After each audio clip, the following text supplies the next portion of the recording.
So we've got Harmony on the bench. I have not tried to figure out how old this thing is. I think it's something this guy's grandfather had. I do not see any kind of serial number on the headstock, back of the headstock, front. Oh, there is a big number just stamped inside the F hole here. I will look this up at some point and give you an idea what vintage this thing is. It's going to be upside down, but you can see the peg head. And this is the way it came to me, so it's missing a string or it's broken. It's hanging off of here still. And pretty much I'm going to check and see how flat the neck is, how straight the neck is. It says it's steel reinforced, which means it's not adjustable. It looks relatively, I don't know if I can tell this, it looks relatively, there's no string tension to speak of, and it's really not flat, but I don't think it's going to be a huge problem. We'll see once I get strings on it. If I run out.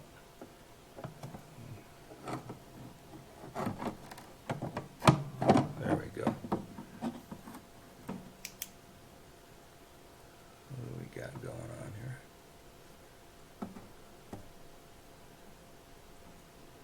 There is, well, there are tone bars going right through here, and the one on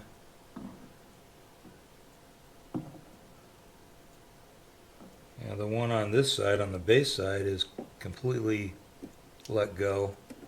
Where's it at? It's got to be a half an inch. Maybe I can get a different angle. Half an inch on the end here, and then it's not touching the top again until, let's see how I can figure this out.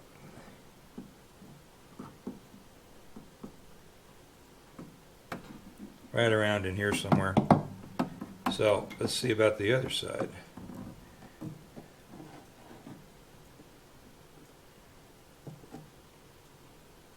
Now that one's loose as well. That's not going to help. That's not going to help this dip here at all. Yeah, there's nothing that supports that over there. And I'm thinking about it. I don't really know that it's going to hurt anything, regardless. This is going to be plywood, I think. I'm most positive of that. It's hard to tell just looking at this edge because it's somewhat sealed up. As to whether or not it's laminated or what. But anyway, so that's the back end of the tone bars. Let's see about the front end here. That's a little hard to see. Let's straighten that mirror out a bit. I tell you,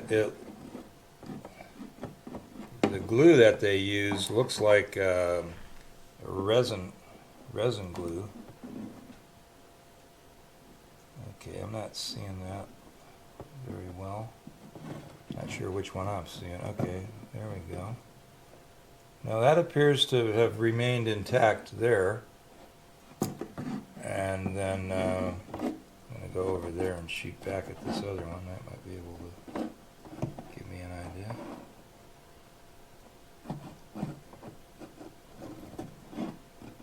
Well, okay, so it looks like they're still okay on the from around here forward. Looks like they're still stuck on there pretty good. These back here are both loose. But like I said, I don't see how that's going to have any effect whatsoever on what this did. So, I don't know. And I'll try to get a better look at the edge of this. I'm positive that these were laminated. I don't think they. I mean, I should already know that, I guess, because I don't think these guitars were that well made. Of course, if it were solid, it would probably be cracked through here, so maybe a benefit to being laminated. All right, I'm going to go ahead and just get the strings off of here. I'm going to check the neck, check the fret rocker just to see what's happening. I'm also going to think about how one will get in here to actually re-glue these braces. Oh, and I was talking about resin glue. Used to be a powdered glue that you'd mix up, and it was really red. And I don't remember what the brand was. It might have just been like a 3M thing, or maybe even Elmer's. But it had a really red color to it, and it was kind of granular. But you mix it up, and then it'd give you a pretty good working time, but it would set up and really, be strong. But there's a lot of squeeze out on all of this stuff. All the kerfing around the top edge has a lot of squeeze out with that same reddish resin glue. So I'm not sure. All right, so I just took the strings off. Just see if I can move you down into the frame here a little bit.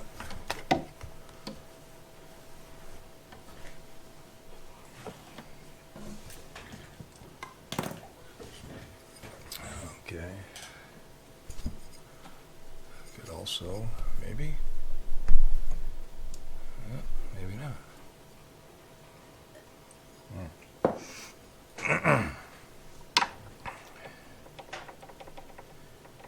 Okay, so I got a little teeny bit of a rock right there. Good there. A little more rock right there. All the way across. That's kind of weird. Alright, I'm just going to see if this... It looks like that frets down. Yeah. I got a feel on that as high as this action is going to be. That probably won't be an issue, but I can always kiss these couple frets that are a little high. Got one right there.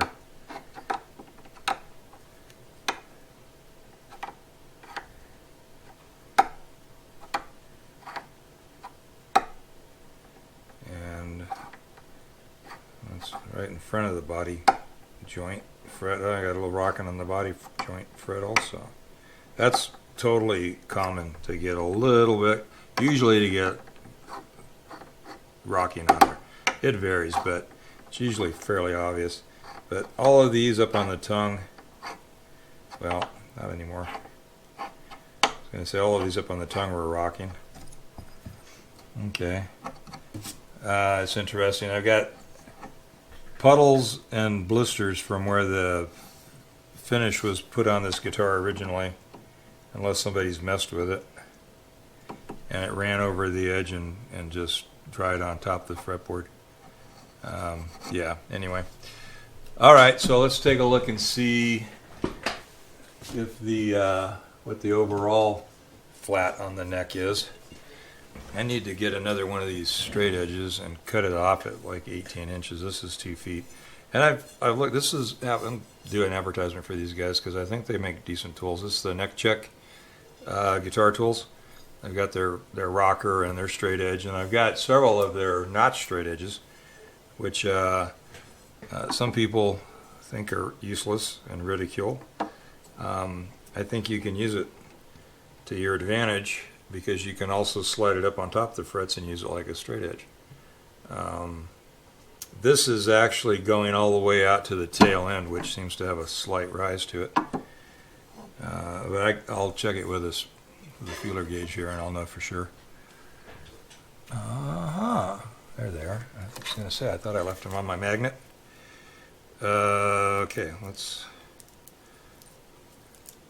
go with about 3 and just see what we get. 3/1000.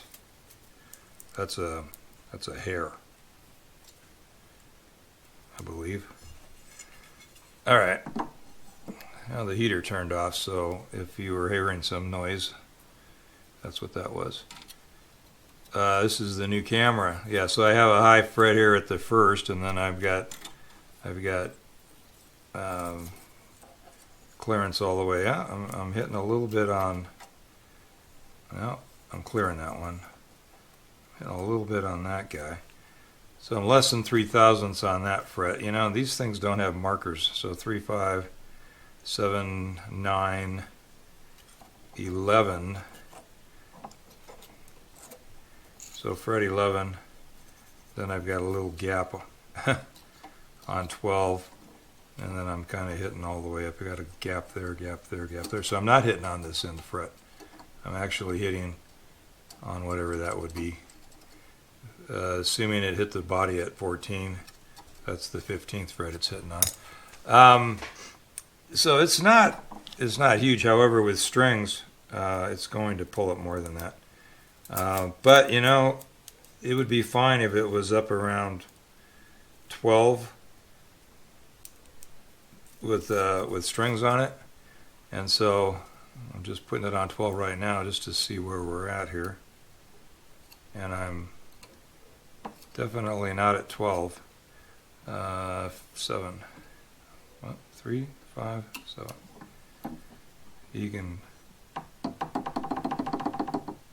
So yeah, it might not pull up much more than that. It feels like a pretty stout neck, so it could be pretty close. If it pulled up to 13 or 14, I don't think that would be the end of the world either. So that'll be interesting to get some strings on this. I still haven't. I don't know. I got to study this, see if I think I can even possibly get into this thing and glue those things. Maybe I can. I know that. Getting into sand up in there is going to be a pretty good trick. I mean, everything would have to be done with some sort of bent piece of wire with a fingernail file, emery board or something stuck to it to sand, and then a paintbrush to apply glue. But there's, gosh. Just can't even hardly get my pinky in there.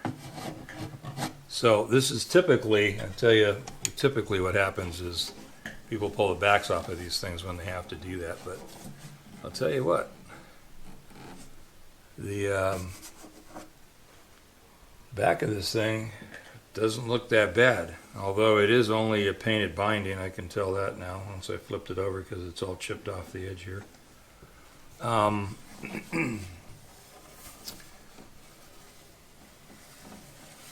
Could separate that, but that's no inexpensive task.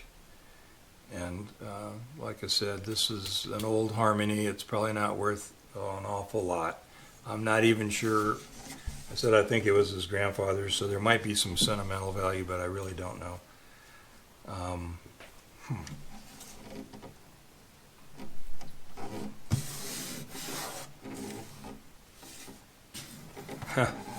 You know, after I got the bridge off of that, I can see it now and I can feel it. There's really severe dents right here and right here. That's pretty much what's happened, is that the string tension put a lot of down pressure on that and it popped those bars loose. And so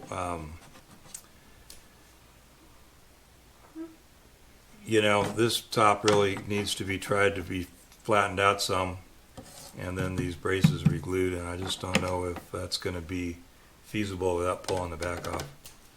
So I got to ponder on that a bit and see what kind of money my customer might want to put into it. So, all right, I think that's pretty much going to wind it up for right now. I'm going to look that number up. Maybe I'll go ahead and look that number up and then turn the camera back on and tell you what year it is. All right, so best I can tell, this is a 61. So, yeah. according to the serial number and everything I read just now about that, it looks like it's about a 1961. It's actually got a smaller number than a couple others that were listed in 61, so maybe it's even a 60, but I couldn't find anything to prove that necessarily. Okay, I'm just going to go back to mulling this over and try to decide what's going to happen with this thing.